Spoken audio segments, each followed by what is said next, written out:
Hello, dear beloveds, and thank you for being here.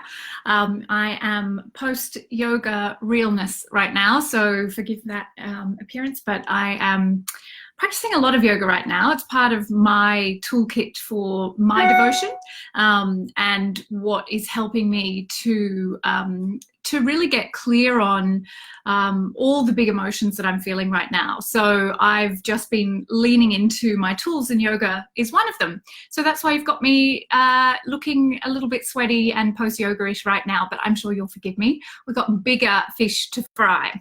So we are gathering together today. It's been about a week since I shared any tools for those of us who are helping to hold the space for people and sentient life impacted by the bushfire crisis, either directly or indirectly. And I think that's a really important distinction. And we too are, being impacted, even if we're not in the areas that are directly affected. And it's really important that we recognize our need for sustainable action. And that means deep self-care. And I'm not talking about massages and facials. I'm talking about, as a sacred leader, as a person on this path of awakening, you are transmuting everybody else's huge emotions as much as you are working with your own. That is just the way it is. You are tuned into a higher frequency.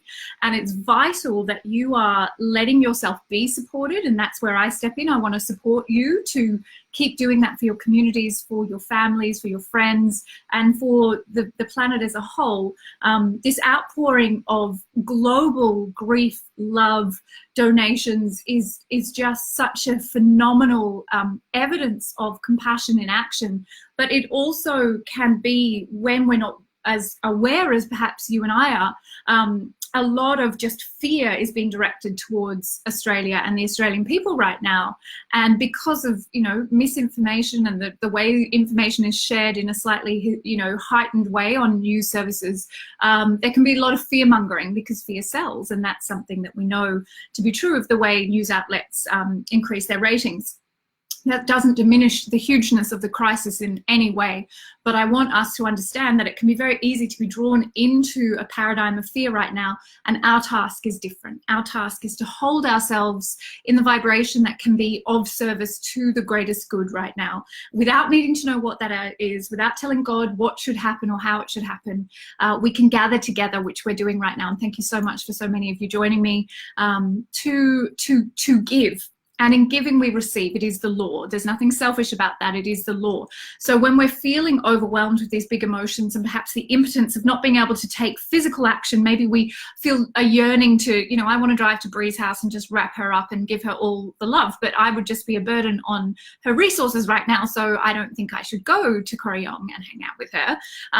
But energetically, I can do that. And of course, then I'm in a better place to know what actions I can take in the 3D. And on that note, for those of you in Melbourne, I have a very exciting announcement that will be coming up in the next few days of a live event in Melbourne, which will be a fundraiser for Bree's community, for Bridget's community, for Charlie's community, the students of the 3rd level and the Institute who are directly impacted by the fires. And I'll be sharing information. So if you're in Melbourne, stay tuned for that. It will be amazing.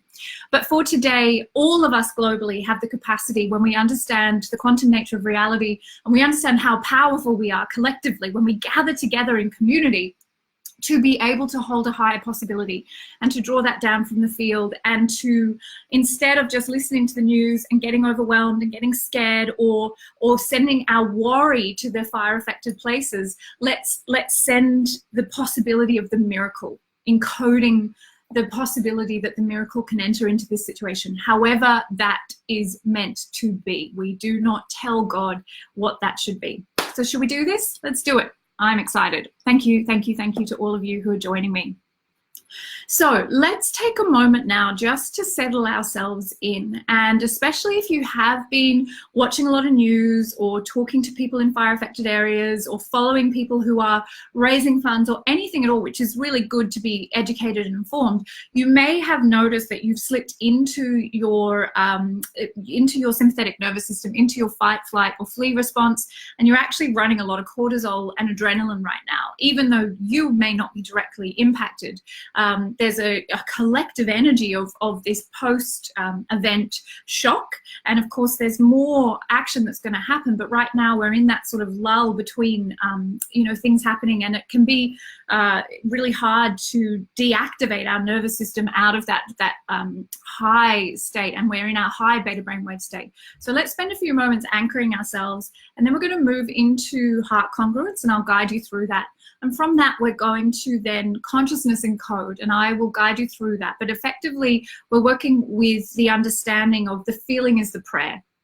And we're going to cultivate the highest possible vibration by changing our frequency, by changing our feeling state, and then making an offer of that. And that's our work.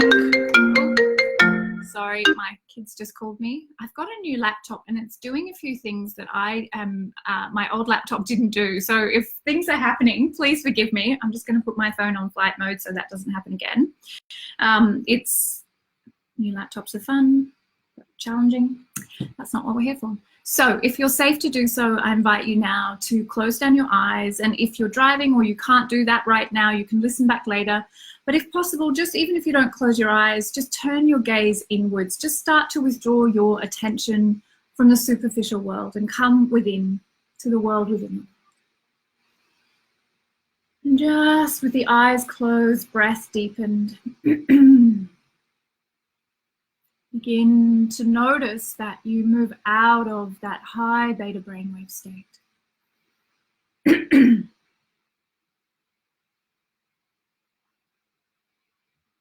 And you might like to lengthen your exhalation so that it's double the length of your inhalation.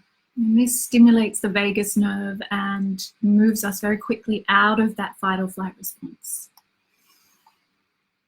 Another fully conscious breath in through the nose, holding for a moment at the top of the inhalation. And then exhaling for double the length of that inhalation or thereabouts. And just do that 2 more times in your own rhythm. And we're slowing everything down. Slowing down our brain waves, slowing down our breath, slowing down our heart rate. And begin to feel that sense of effortless expansion that happens with our subtle anatomy, our energy body, when we begin to come back to present time, right here in this moment now, fully present. Now taking 2 fingers or the palm of your hand to the center of your chest. And this touch signifying to our physiology that we're very safe. We're safe to be here. That we're deferring to the wisdom of our heart's intuitive intelligence. And let that touch further expand the subtle anatomy at the heart center, that area of your body that produces the largest electromagnetic field. And it is this center that communes with the one mind, the field of light that surrounds us and everything. That inherent interconnectedness begins at the heart. And this is what we're tuning into now, and I'm going to invite you to move into heart congruence through feelings of compassion. Compassion is a big ask. It's asking you to hold everybody who is directly impacted by the fires right now and indirectly impacted, and all the sentient life, fearlessly. To love them so much that you will not throw your fear and your worry, your guilt, your anger at them, but instead hold them in your heart with absolute certainty of who they are, of how dearly they are loved, with absolute gratitude that you are able to serve everybody now, to alleviate suffering, to lift the weight, to transmute the pain. And feel that immense gratitude expanding the field at your heart so that you become even more able to consciously encode the field. As you grow the size, the expansiveness of your heart field, you merge even more strongly with the field of the one mind. Let that energy move you. Be moved by your gratitude that you may be of service to those who are most in need right now. And feel the collective energy of every person who is listening now and those who will listen back later. As your heart energy expands, it encircles every one of us. Perhaps imagining that we are standing together in a circle, holding hands. And our heart expansive field moves from our body to the person on either side of us. And then to the next, and to the next. Until we create one glorious heart congruent field. And it is so much bigger than the individual contribution. Because what we do together is exponentially increased in power. And in the middle of this circle, imagine placing now all of Australia, the entire country bathed in the light of compassion, held by the grace moving through us and from us.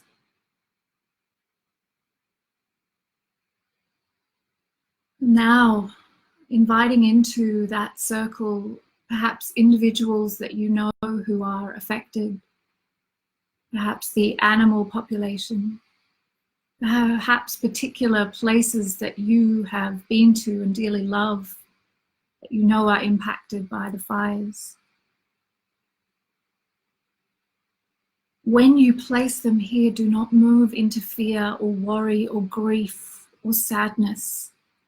Hold them in that fierce compassion. I am not afraid for you. I hold the potential for the miracle to enter into this situation, into this place. I hold the possibility to draw down from the field a revolution in consciousness that can only be caused so often by crisis. I hold the possibility that we will not endure the same kind of suffering again. Hold those that you love, those that you do not know, those whose hearts are breaking, those who've lost everything, those who are standing on the sidelines but feeling the grief. All sentient life, the trees, the flowers, the animals, the earth. Hold it all in that state of compassion, that fearless state, in the middle of our glorious circle. Be unafraid to draw down from the field the miracle frequency.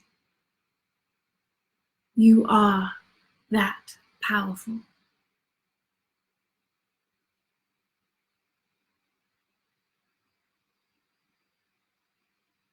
And you are not alone. And you are receiving this into your very being at the same time as you offer it outwards. It is the law. We'll move into silence now for a minute or two to let this energy build. Stay present. Hold your focus with absolute fierceness.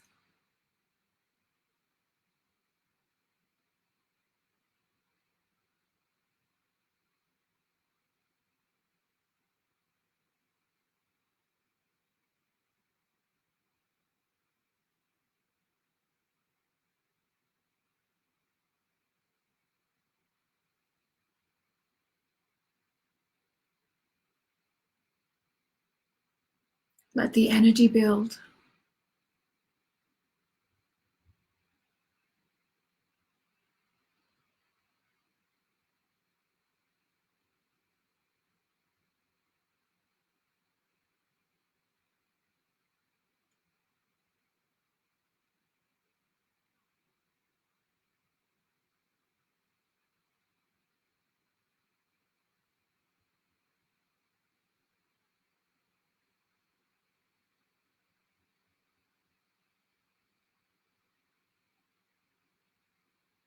Stay with me.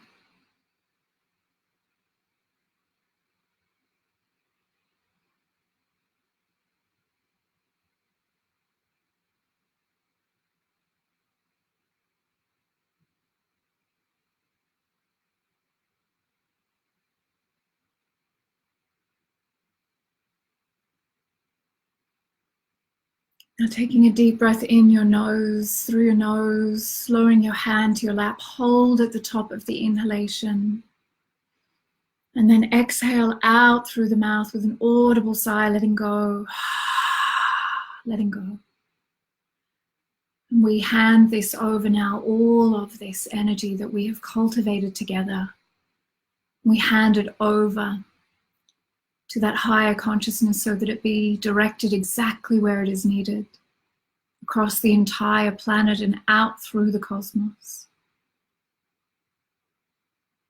One more deep breath in, holding at the top of the inhalation, and then exhaling out through the mouth, letting it go, let it all go, let the practice go, let the energy go.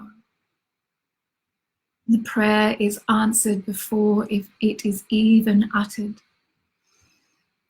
And when you're ready, and only when you're ready, bringing some gentle movement back to your body, your fingers, your toes, and blinking open your eyes. Only when you're ready. You stay there for as long as you desire. And in giving, dear ones, we receive. So if you are fearful, if you are afraid right now, if you are on this path of awakening and you find yourself ruminating and questioning, take action. Give your energy to those places, because of course in giving we receive, we have more energy, our energy is sustainable, and then we can keep giving, because this is not a 1 week situation. This is not 2 minutes. This is going to go on for some time, and we need to be able to keep showing up and doing our work. But the secret is to give is to receive. So sitting in your own bubble and not showing up is actually what is going to cause you to feel de-energized and fatigued by what's happening. But in giving, you are blessing everyone else and you are gifting to yourself. So please remember that you are never sitting in inaction. You know, don't sit in inaction, or when you are sitting in inaction, you're actually allowing yourself to suffer. Whereas taking action, as simple as going live for your community and sharing a prayer, a meditation, a blessing, and whatever else you can do in the 3D, once you create a space like this, you suddenly go, oh, inspiration, I know what I should do. Just as I did this morning, I've been thinking about what action the Institute can take in the 3D and really wanting it to be congruent and powerful and at the right time. And this morning, in yoga, which is part of my devotion, what I shared this last week was, for those of us on this path, we need to be doubling our devotion in order to care for ourselves and nourish ourselves and create sustainable action. I have been doubling my devotion, and yoga is part of that. And I'm day 8 of a pulse cleanse. This is my pulse cleanse, 1 bag of that per day. And taking action like that, committing to a cleanse or a fast right now, feels really congruent. That's fierce action, and I feel really good at being able to kind of show up in my devotion. It also means I'm the clearest possible channel for that energy, and to not use it as an excuse to abuse my body. Oh my God, it's so stressful, I should drink more, I should eat this, I should do that. Like, those are stories we tell ourselves. It's like, life's so hard, I should abuse myself. Get congruent, that's our job. And at yoga this morning, it dropped in that I will, at some date to be determined, end of January or beginning of February, be running a spiritually fierce gathering to raise funds for people who've been affected, specifically in the Corryong area. My sister Bree, the beloved third level mentor and spiritual director postgrad, has been deeply impacted by this crisis, and as has Bridget Holder, another one of the third level graduates, and Charlie, who is an initiate graduate, and I would love to support their community. So we will be holding an event in Melbourne. It will be a spiritually fierce gathering, meditation, chanting, breath, whatever I can gather together, it will happen, and all the profits will go to this community that's been so badly affected. And there will be, this will be held at Eve, a studio in Preston, in the north of Melbourne, which is my hood. And Annie from Eve, I spoke to her about it this morning, has already offered to give us the space for free.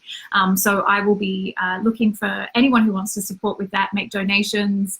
We can probably run some kind of auction to gather more funds. And I'm really, really excited. And I know I would love to be able to get all around Australia, but I might tap a few of my sisters on the shoulder who are in other states, and we might be able to run concurrent events all around Australia. So, and perhaps the world. I don't know. I'm looking at you, Susan Young. Maybe we need one in Scotland. Who else is on right now who might want it in another state? Naomi in Ireland. I don't know if you want to do that. If you are in another state in Australia or around the world and would like to partner with the Institute to bring a spiritually fierce gathering, do let me know. I'll be running one in Melbourne. I'm not going to travel around Australia because that seems a little bit paradoxical right now, to be getting on a plane and contributing more problems to the environment. But if my sisters are, you know, anywhere around Australia or the world and would love to do that, I would be so honoured. Perhaps send me a message and maybe we can make this a global spiritually fierce gathering to raise funds for Bree's community. And I think that's incredibly exciting. So if you do have anything that you'd like to contribute or offer, just send me a message. You can email me at principal@instituteforintuitiveintelligence.com, or just jump into my inbox on Facebook and I will definitely check in with that. So yes, thank you for joining me. It's an incredible honor to see how we are showing up. And even in these darkest of times, in these scary, scary times, we have the capacity to create great change and to create ripples in the field. And we just did that right then. And we will keep doing it, because one time is not enough. One meditation is not enough. You know, look to your life, look to your actions, and show up in congruence, dear ones, because that is how, as within, so without. There ain't no avoiding that law. What we see around us is what we have within us, and it's our job to take personal responsibility and to make changes. And what do you need to change right now to bring yourself into a state of peace so that your contribution to the field is peaceful? And that's our work. So let's not be afraid of that. Let's take the action in 3D. But remember that consciousness precedes matter. So if we really want to change anything, we need to start with where are we at energetically and make the shift there. Mwah. All my fiercest love. And yeah, let's do this. Bye.